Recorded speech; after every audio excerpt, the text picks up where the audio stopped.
হঠাৎ ধাক্কায় বইগুলো রাস্তায় ছড়িয়ে পড়ায় মেজাজটা বিগড়ে গেল। ভাবলাম দু কথা শুনিয়ে দিলে মন্দ হবে না। মাথা তুলে তাকাতেই যেন মাথাটা একেবারে ফাঁকা হয়ে গেল। সামনে দাঁড়ানো ব্যক্তির চোখ আমার দিকে। সেই চোখের অথই মায়ার সাগরে গা ভাসিয়েছিলাম একবার। সেই চোখ আজ আমার দিকে আবার তাকিয়েছে, সেই একই রকম মায়া নিয়ে। হাঁটু ভেঙে বসে বই তুলে দিতে দিতে বলল, মিথিনা, কেমন আছিস? কতদিন পর দেখা বলতো। আসলেই কতদিন পর দেখা, সময়ের হিসাবটাও জানা নেই। শুধু জানা আছে আজ আমরা সে আগের ন্যায় নেই, বদলে গেছি। সময় আমাদের আবার এভাবে দাঁড় করাবে কে জানতো। কিরে, বসেই থাকবি নাকি রাস্তায়? তার কথায় আমি ভাবনার জগৎ থেকে বের হই। তার সাথে কি দিয়ে কথা শুরু করব বুঝতে পারছি না। চিন্তা ভাবনা বাদ দিয়ে জিজ্ঞেস করে উঠলাম, তুমি এখানে কবে আসবে? আকিফ ভাই? তোর ভাই বলাটা গেল না তাই না? এই তো গত মাসে এখানে ট্রান্সফার হলো। তবে কেমন চলছে জীবন? চলছে আর কি। আমি যাই তবে, দেখা হয়ে ভালো লাগলো বলেই ছুট লাগালাম। আর কিছুক্ষণ থাকলে হয়তো দমটা বন্ধ হয়ে যেত। রাস্তার মোড়ে এসে রিকশার জন্য দাঁড়িয়ে রইলাম। এই এক সমস্যা, দুপুরবেলা রিকশা পাওয়ার ভার এখানে। রোদের ভিতরে দাঁড়িয়েছিলাম। পাশ থেকে আকিফ ভাইয়ের ভুবন ভুলানো হাসি কানে এলো। তোর ছুট করে পালাই পালাই স্বভাবটা গেল না তাই না? সত্যি কাঁদছিল তাই লজ্জায় মিশে যেতে ইচ্ছে করছে। থাক, আর লজ্জা পেতে হবে না, চল হাঁটি, এখানে রিকশা পাবি না। উপায়ন্তর না দেখে তার পাশেই হাঁটা শুরু করলাম। আজ এতদিন পর তাকে দেখছি। বহুত পাল্টে গেছে, তবে মন মাতাল করার স্বভাবটা রয়ে গেছে। সেই হাসি, সেই দৃষ্টি যেন আমার মায়ায় ফেলবে বলে বারবার মনে হানা দিচ্ছে। কতদিন পর তোকে দেখছি রে, বেশ গিন্নি গিন্নি লাগছে তোকে। তবে চোখের ভয়টা এখনো কাটলো না। সেই ভয়াত্ম চোখে আমার দিকে তাকাস। হেসে বলে উঠলেন, কতদিন হবে তুমিই বলো? 6 বছর 7 মাস 13 দিন। বলেই একটা উদাস হাসি দিয়ে রাস্তার দিকে তাকিয়ে রইলেন। আমি যেন স্তব্ধ হয়ে রইলাম। কি বলা উচিত ছিল আমার জানা নেই। মুহূর্তে একটা অস্বস্তিকর পরিস্থিতিতে পড়ে গেলাম। সেটা কাটাতেই বলে উঠলাম, কোথায় থাকা হয়? কোম্পানির ডর্মেই আছে। পরে বাসাটা নিব। তা বিয়ে শাদী করলে? বউ কেমন হয়েছে? আমার কথা মুচকি হেসে আকিফ ভাই হাঁটা শুরু করলো। কিছু দূর যেয়ে রিকশা পেলাম। আমার হাতে বইগুলো দিয়ে বলল, দেখার সময়টা এত কম হবে জানলে। থাক যা, কি জানি আবার কোন সময় দেখা হতে পারে। মিনিট 20 পর বাড়ি পৌঁছে গেলাম। যে বাড়িতে থাকি সেটা দোতলা, নিচের তলায় ভাড়া থাকি। মফস্বল শহরে দোতলা বাড়ি খুব বেশি দেখা যায়। সামনে ফুলের বাগান, একটা উঠোনের মতো খেলার জায়গা। বড় শহরে এগুলো দেখা ভার, কারণ শহরে ধুলোমাখা কুয়াশায় এক বিন্দু শ্বাস নিতে বুক ভারী লাগে। ছোটোখাটো সিমসাম বাসা, বেশি সাজসজ্জা বিলাসিতা করার সামর্থ্য বা রুচি আমার নেই। ছোট একটা প্রাইমারি স্কুলে শিক্ষকতা করি। মেয়ে নিয়ে আমার বেশ ভালোই চলে। আমার মেয়ে 4 বছর হতে চলল। নাম নিতু। নিতুকে ছাড়া আমি যেন অচল। বাসায় ঢুকতে না ঢুকতেই পাগলিটা আমায় জড়িয়ে ধরে বলল, মা, এত দেরি করলা তুমি? আমার খিদা লাগছিল। সে কি আম্মু, নানুকে বললে না কেন? নানুর কাছে খাবো না। বেশ চলো, আম্মু খাইয়ে দিচ্ছি। নানু জ্বালাও নিত না। জিজ্ঞেস করলো। মেয়ে আমার পাকা বুড়ি।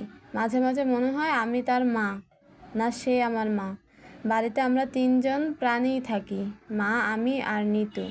রাতে খাবার পর মেয়েকে ঘুম পাড়িয়ে দিলাম। এখন আমি একা। কোনো কাজ নেই, চাপ নেই।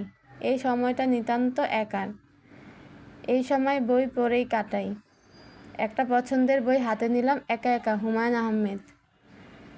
বইটা খুলে পড়া শুরু করলো, কেন জানি মন বসাতে পারছিলাম না। চোখের সামনে অতীত ভাসছে, যেন আমি সিনেমার পর্দার সামনে বসে আছি। সবে ইন্টার পাস করে অনার্সে ভর্তি হয়েছি। আমার বিষয় ছিল ফিনান্স। আমাদের কলেজের সিস্টেম ছিল যখনই কোনো নতুন ব্যাচ আসবে তাদের বিভিন্ন ক্লাবে ইনভাইট করতে বড় ভাইয়া আসতেন, যারা ক্লাবের মেম্বার। আমাদের ক্ষেত্রে ব্যতিক্রম হলো না। ক্লাস শেষে 10 মিনিটের ব্রেকে কিছু ভাই আর আপু আসলেন আমাদের ক্লাসে। তাদের মধ্যে পাসপোর্ট 10-এর কাছাকাছি একজন ছিল। পরনে ছিল টি শার্ট আর ব্লু জিন্স, মুখ ভর্তি দাড়ি, চুল উস্কো শুষ্ক আর উদাসীন চোখ। আমি অবাক হয়ে তার দিকে তাকিয়ে রইলাম।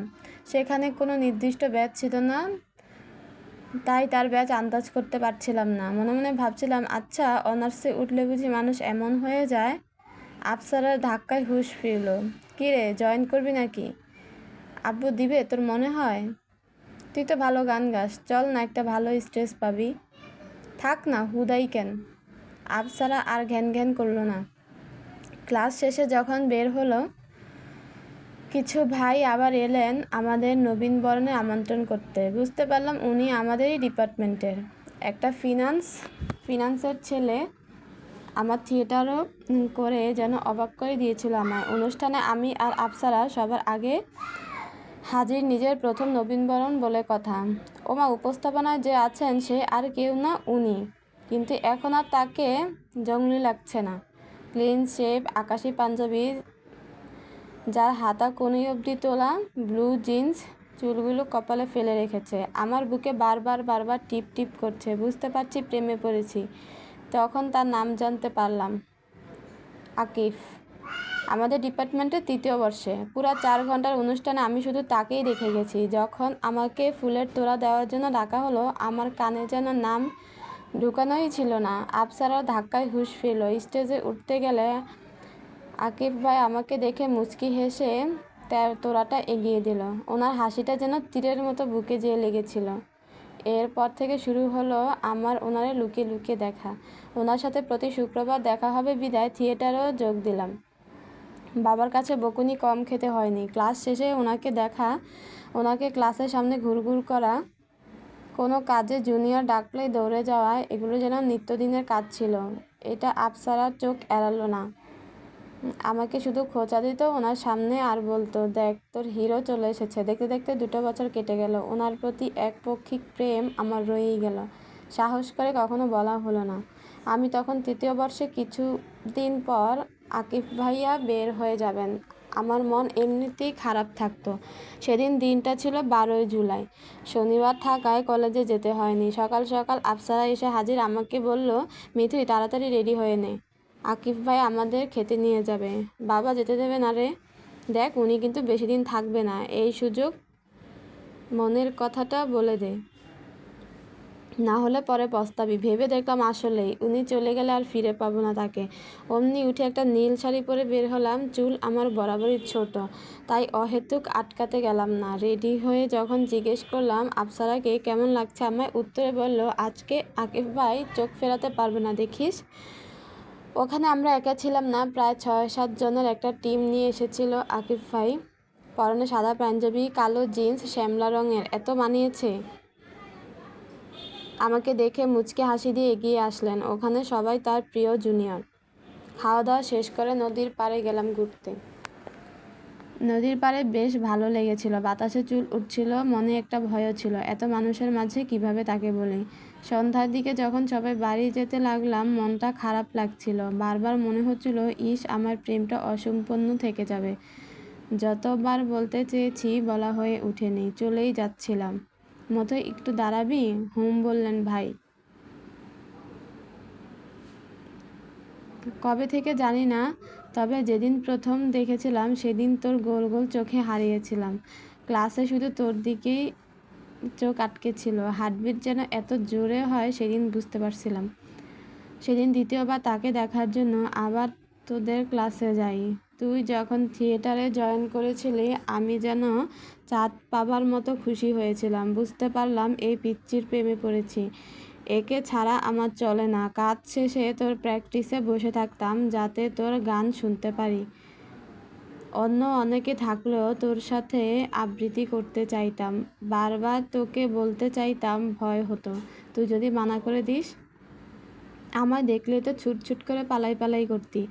তবে আজ না বলে পারলাম না। মথুই, ভালোবাসি তোকে, খুব ভালোবাসি। আমার বুক যেন কেউ টোল তবলা দিয়ে বাজাচ্ছিল। মাথাটা ফাঁকা হয়ে গিয়েছিল। যাকে আমি ভালোবাসি সেও আমাকে ভালোবাসে। 7-5 না ভেবে দৌড়ে জড়িয়ে ধরলাম, যেন ছেড়ে দিলে হারিয়ে যাবে। উনি কিছুক্ষণ ভ্যাবলার মতো তাকিয়েছিল। পেছনের শীষের আওয়াজে আমার হুঁশ ফিরল। ওনাকে ছেড়ে দূরে দাঁড়িয়ে পড়লাম। সারা রাস্তা আমাদের কোনো কথাই হয়নি।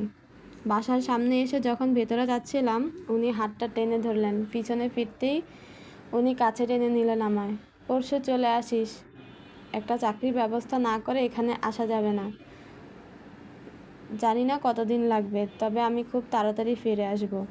ওনার কথাটা শুনে চোখ থেকে যেন পানি থামছেই না। মুখটা তুলে কপালে ঠোঁট ছুঁয়ে পানি মুছে দিলেন। ওনার উষ্ণ ছোঁয়ায় আমার শরীর যেন জমে গেল। মনে যেন হাজারো বসন্ত চলে এসেছিল। নিজেকে কিছুতেই ধরে রাখতে পারছিলাম না। পকেট থেকে চুড়ির থোকা হাতে পেরিয়ে দিতে দিতেই বললেন, আমার জন্য অপেক্ষায় থাকিস, খুব তাড়াতাড়ি তোর কাছে চলে আসব। তারপর একবারে তোকে নিয়ে যাব।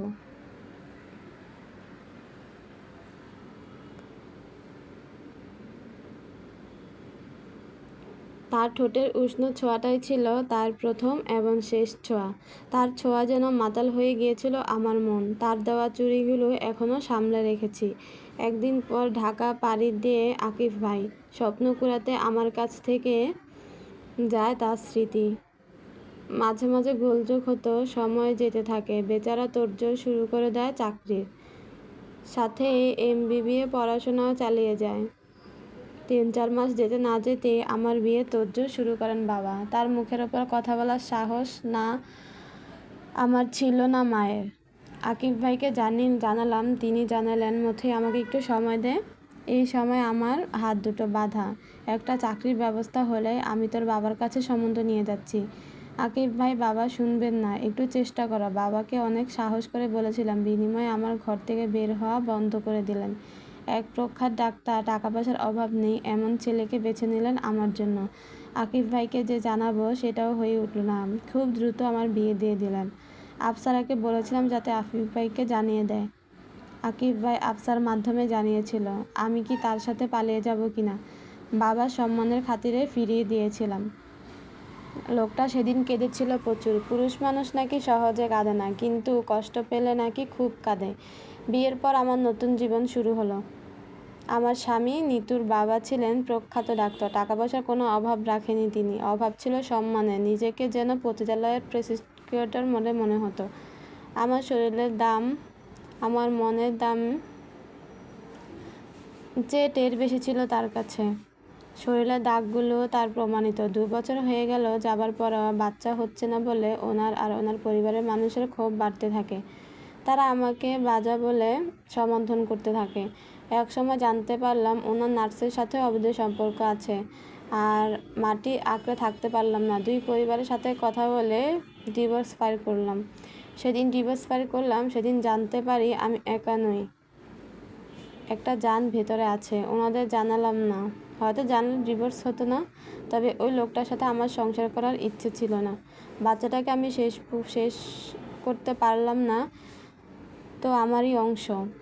তাই বাবার কাছে চলে এলাম। এখানেই ডেলিভারি হলো। বাবা মারা গেছেন, 1 বছর হতে চলল। এখন আমি, মা আর নিতুই এখানে থাকি। ওই বাসাটা ছেড়ে নতুন বাসায় আমাদের জীবন। মায়ের ডাকে ঘুম ভাঙল। নিজেকে বারান্দার চেয়ারে পেলাম। তার মানে এখানেই ঘুমিয়ে পড়েছিলাম। স্কুলে যেতে হবে, তাই তাড়াতাড়ি উঠে রেডি হয়ে নিলাম। নিতু বায়না করতে লাগলো ওর সাথে যাবে। মা ও সায় দিল অত্যজ্ঞ। এই দুজন এমন যে তাদের কথা আমার শুনতেই হয়। স্কুলে যাওয়ার জন্য মা মেয়ে বাড়ি থেকে বের হলাম। কি অবস্থা, রিক্সা নেই। আমার ক্লাস 9টা থেকে 8:45 বাজে। হঠাৎ হর্নের আওয়াজে ধ্যান ভাঙল। চেয়ে দেখি আকিফ ভাই গাড়ি নিয়ে দাঁড়িয়ে আছেন। আমরা এগুচ্ছি না দেখে বেরিয়ে এলেন। মেয়েকে সাথে সাথেই বললেন, তোর মেয়ে নাম কি বাবু তোমার? নিতু। বাবু সালাম দাও আঙ্কেলকে। আসসালামু আলাইকুম। বাহ, মেয়েটা তো পুরো তোর মতো রে মিঠু। তাই নাকি? কোথাও যাচ্ছিস তোরা? স্কুলে যাচ্ছি। আজকে উনিও সাথে যাবে, বায়না ধরছিল। চল আমি নিয়ে যাই। তুমি বাসা খুঁজে পেলে কি করো? খুঁজলে গুপ্তধন পাওয়া যায়। চল চল, দেরি হচ্ছে না তোর। গাড়িতে উঠলাম। নিতু সামনেই বসলো আর আমি পেছনে। নিতু যে প্রচুর প্রচুর মিশুক তা নয়, অপরিচিতদের সাথে একদম মিশে না, অথচ আকিব ভাইয়ের সাথে যেন পুরো মিশে গেছে। কোনো পাকা পাকা কথা। আঙ্কেল তুমি কে? আমি তোমার আম্মুর একটা বন্ধু। বন্ধু কি? বন্ধু মানে যে তোমার ভালো চায়। তাহলে তুমি আমার বন্ধু হবে? কেন হব না সোনা? তাহলে আজ থেকে তুমি আমার সাথে খেলবে। নিতু সোনা, আঙ্কেলের কাজ আছে, তুমি আসবে না আঙ্কেল? কেন আসবো না বাবা? বিকালে তোমাকে আর তোমার আম্মুকে নিতে আসবো। আকিব ভাই ও বাচ্চা তো, বাচ্চার ইচ্ছে কি পূরণ করতে নেই? তবে বড় মানুষের ইচ্ছে পূরণ করি। আমার স্কুল এসে গেছে, চলো নিতু। আমি স্কুলে নেমে পড়লাম। একে মফস্বল শহরের ডিভোর্সি মানুষ নানা কথা রটাবে। আকিব ভাইয়ের জেদটা অনেক, ওনার সাথে কথার প্যাচ পারবো না, তাই কথা না বাড়িয়ে চলে আসতে লাগলাম। ওমা! নিতু দৌড়ে যেয়ে ওকে জড়িয়ে ধরলো। আকিব ভাইও পরম যত্নে ওকে আগলে ধরলো। ক্লাস শেষে বাড়ি যাব, দেখি গেটের বাইরে আকিব ভাই দাঁড়িয়ে আছে। নিতু অমনি দৌড়ে ওর কাছে চলে গেল। একটা রেস্টুরেন্টে নিয়ে গেল আমাদের। আমি মানা করলাম, কিন্তু কে শুনে কার কথা? উনি এখন মহারাজা যে।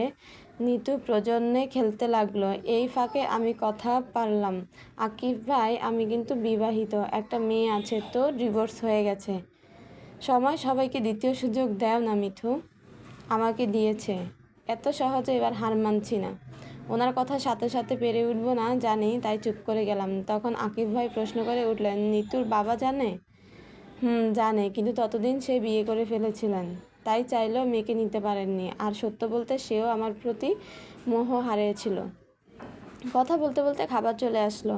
আকিব ভাই পরম যত্নে নিতুকে খাইয়ে দিচ্ছে। আমার কেন জানি না খুব আনন্দ হচ্ছিল, আমাদের একটা পরিবার মনে হচ্ছিল। আকিব ভাই আমাদের বাড়ি পৌঁছে দিলেন। বাসার ভেতরে ঢুকবো অমনি নিতু বায়না ধরলো আকিব ভাইকে বাসায় যেতে হবে। আকিব ভাই ওকে মানাও করতে পারছিল না। আমি যে কিছু বলছি না। আমি আর না পেরে বললাম, খেয়ে যাও তবে। মুচকি হেসে নিতুকে কোলে নিয়ে বাসার দিকে রওনা হলো আকিব ভাই। দরজা খুলতেই মা আকিব ভাইয়ের সাথে পরিচিত করিয়ে বসার ঘরে ভাইকে বসতে বললাম।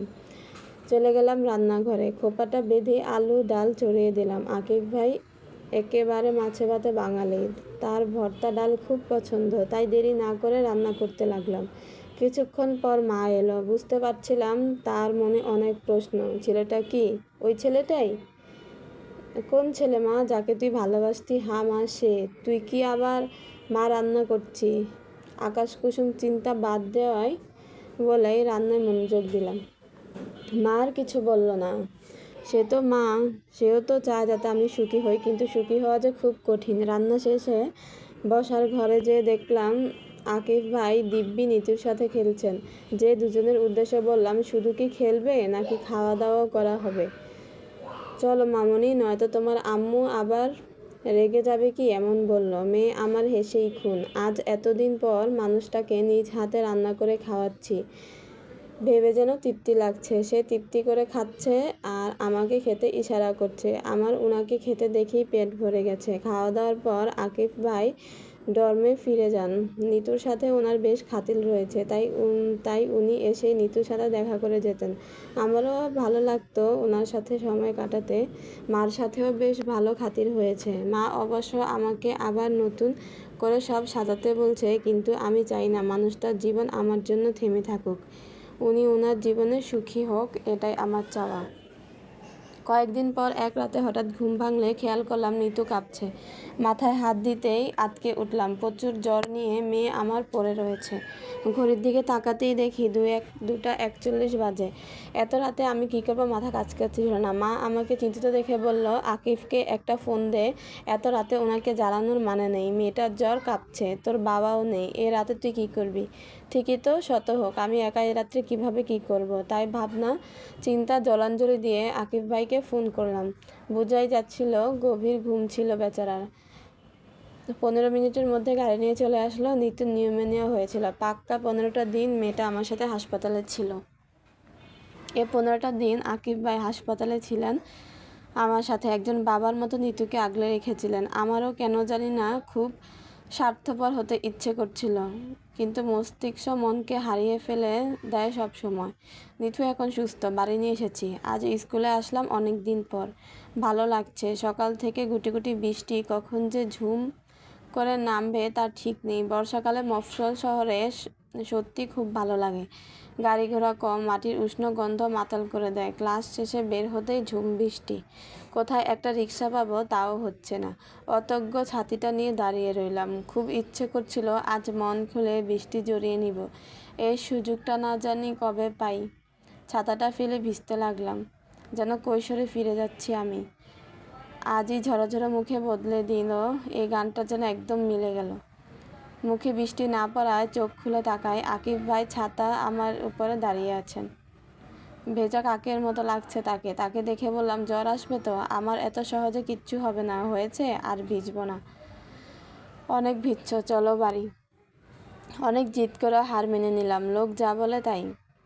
বাড়িতে কাক ভেজা হয়ে পৌঁছালাম। রূপান্তর না পেয়ে আকিব ভাইকে বাসায় আসতে বললাম, কারণ বৃষ্টি এখনও কমেনি, আর বেচারা পুরো কাক ভেজা।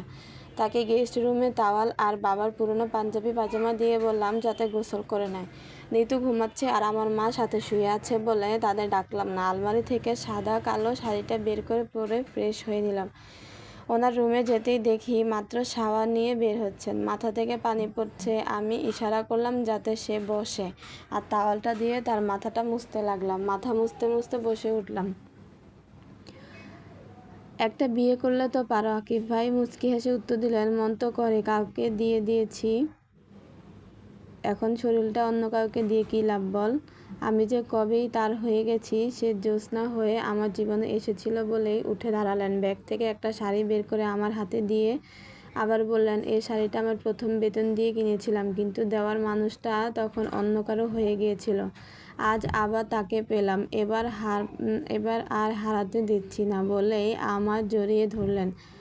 আমার ভিতরে তোড়জোড় পড়ছিল, খুব ইচ্ছে করছিল তাকে টেনে নেই, কিন্তু আমি আমার সত্তা, যেটাকে নিয়ে আমার অভিমান, সেটা সাথে ধাক্কা দিয়ে সরিয়ে দিলাম। আকিব ভাই কিছুক্ষণ আমার দিকে অবাক দৃষ্টিতে তাকিয়ে রইলেন, যেন মানতেই পারছে না। আমি মাথা নিচু করে বললাম, যা চলে যায় আর ফিরে আসে না। আকিব ভাই কোনো কথা বললেন না, মাথাটা নিচু করে বেরিয়ে গেলেন। বাইরে ঝড় হচ্ছে, আমার মনের ভেতরও ঝড় চলছে, কিন্তু বাইরের ঝড় সব তোলপাড় করতে সক্ষম, অথচ আমার ভেতরের ঝড় শুধু আমাকেই তোলপাড় করছে। দিন 7 হয়ে গেছে, আকিব ভাইয়ের কোনো খবর নেই, না নিতুর সাথে দেখা করে, না আমার সাথে। আমিও খোঁজ নিইনি, থাকুক না উনি আমাদের থেকে দূরে। আবার সেই মরীচিকার জালে তাকে আমি আটকাতে চাই না। বারান্দায় বসে ভাবছিলাম, দেখি মা আর নিতু দাঁড়িয়ে আছে। আমি তাকাতেই নিতু আমার কাছে দৌড়ে এলো, আস্তে আস্তে বলল, মা, আঙ্কেল আর আসবে না? কেন মা? আঙ্কেলকে আমার খুব ভালো লাগে, আমার সাথে খেলে, আমাকে খেলনা কিনে দেয়। আমি সব সময় আঙ্কেলের কাছে থাকতে চাই। উনি কেন আসে না? উনি আর আসবে না মা, আম্মু মানা করে দিয়েছি। না, আমি আঙ্কেলের কাছে যাব। কেন মানা করলে তুমি? নিতুকে বোঝানো যেন দায় হয়ে পড়লো। কান্নাকাটি করে একসার। ওর কান্না দেখে মাও বলতে লাগলেন, ও বাচ্চা মানুষ, আকিফকে কদিন ভালোবেসে ফেলেছে, ওর তো বাবার ছায়া দরকার, কেন ওকে বঞ্চিত করতেছিস? নিজেকে আর এভাবে আটকে রাখিস না মিথুই। সবাইকে জীবনে দ্বিতীয় সুযোগ দেয় না, কিন্তু মার কথা শুনে আমারও মনে হতে লাগলো, ভুল করছি না তো? নিতুর কাছে যেয়ে বললাম, আম্মু, আঙ্কেল এবার আনলে কিন্তু একবারে রেখে দিতে হবে, বাবাই বলে ডাকতে হবে, তুমি রাজি তো? হুম হুম। কী মজা, আঙ্কেল আসবে, কী মজা। দেরি না করে ছুট লাগালাম ওর ডর্মে। কী জানি আমার ওপর অভিমান করে কী করছে বান্দা। ওর দেওয়া নীল শাড়িটা পরেছিলাম, সাথে ওর দেওয়া চুড়িগুলো। নিতুও যাবে সাথে বলে বায়না করায় ওকেও নিয়ে আসলাম। ডোরমে যেয়ে ওর কথা জিজ্ঞেস করতেই শুনলাম তার বদলির কাজ চলছে। মনটা বসে গেল। তার রুমে যেয়ে দেখি সে কিছু ফাইল গুছাচ্ছে। আমাকে দেখি মুচকি হেসে বলল, তোকে আর জ্বালাবো না রে মিঠুই, আমি চলে যাচ্ছি। এই সপ্তাহে সব গুছিয়ে আগামী সপ্তাহে রাজশাহী চলে যাচ্ছি। তাহলে আমাদের মামের কি হবে? আমরা যে বড় আশা করে এসেছিলাম, আমাদের আবার একা করে চলে যাচ্ছ আকিফ ভাই? বড্ড দেরি করে ফেললাম বুঝি? নিতু দৌড়ে গিয়ে আকিফ ভাইয়ের আঙ্গুল ধরে বলল, আমি তো তোমাকে বাবা বলার কোনো চেষ্টা করছি, তুমি শুনবে না বাবাই? আকিফ ভাই কিছু না বলে নিতুকে কোলে তুলে বললেন, তার চোখ টলমল করছিল। যেন এক্ষুনি অশ্রুগুলো চোখ জোড়াকে মুক্ত করে বেয়ে পড়বে। আমার কাছে এসে বললেন, এবার কিন্তু কোনো ছাড় দিব না, তুই কিন্তু নিজে ফিরে এসেছিস, এবার আর হারাতে দিব না। আমি মুচকি হেসে ওনাকে জড়িয়ে ধরলাম।